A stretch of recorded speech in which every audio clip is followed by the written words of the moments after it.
In this short tutorial, I'm going to show you the easiest, simplest way to add pivot tables to your Excel spreadsheets. And this feature is called Recommended Pivot Tables. And it's only available in the more recent versions of Excel, so you'll have to check to see if your version of Excel has it. And the place to go to check is here in the upper left corner. Just click on Insert, and you should see next to Pivot Table, you should see Recommended Pivot Tables. Now, if you haven't already done so, you really should watch my previous video that focused just on regular pivot tables and how to set them up, how to arrange it to get the data that you want to show up using pivot tables. So please watch that video before you watch this one, or at least in addition to watching this one. And in that previous video, I used this same spreadsheet with a list of bands, and the spreadsheet is supposed to be an inventory for a hypothetical synth pop music store. And so we've got a list here of some amazing synth pop bands and their most recent CD releases. And it's arranged in a way that's pretty typical for an inventory. You've got an item number, you've got the price, you've got 4 quarters of the year, you've got total copies sold, and the total sales. In other words, the total amount of money brought in. But if I wanted to pull out specific data from this spreadsheet and look at it in a new way, I could use the Pivot Table tool to do that. But next to the Pivot Table tool, there's something called Recommended Pivot Tables, and this is the easiest way to do it. If you just click on Recommended Pivot Tables, you get a pop-up, and I'm going to see if I can stretch that out a little bit.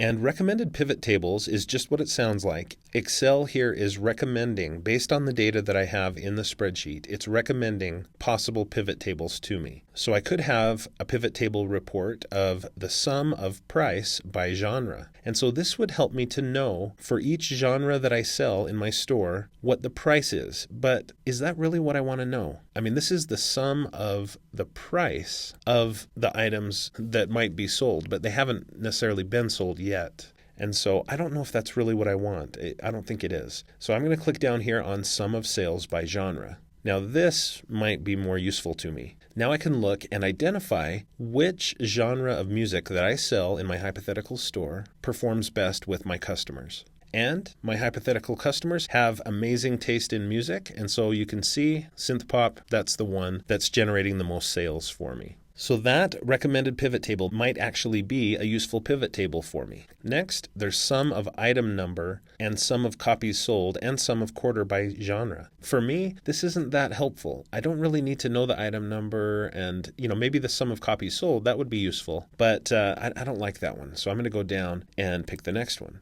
Okay, so the idea is that you can just go down and select one of these recommended pivot tables. Excel has already done the work for you, basically. You're just looking at it to see, is that useful to me or is it not useful to me? Here's sum of copies sold by band. That's pretty useful, I think. It also lists the genre that goes with that band. So that could be pretty useful. And then the sum of quarter by band. So it's adding up the quarters. Notice that they all come to the same number, except for Brandon Flowers, because I only put his CD in for 1 quarter. So this is another example of a pivot table report. Even though it's recommended, it's pretty useless. It's not really telling me information that I want or need. So in this case, for this example, I'm just going to pick sum of copies sold by band. I click on it, click OK, and notice what it did. It added a sheet for me where I can see this pivot table report and I can glean the information from it that I want. If I want to tweak this report, if I want to maybe add to it or change it in some way,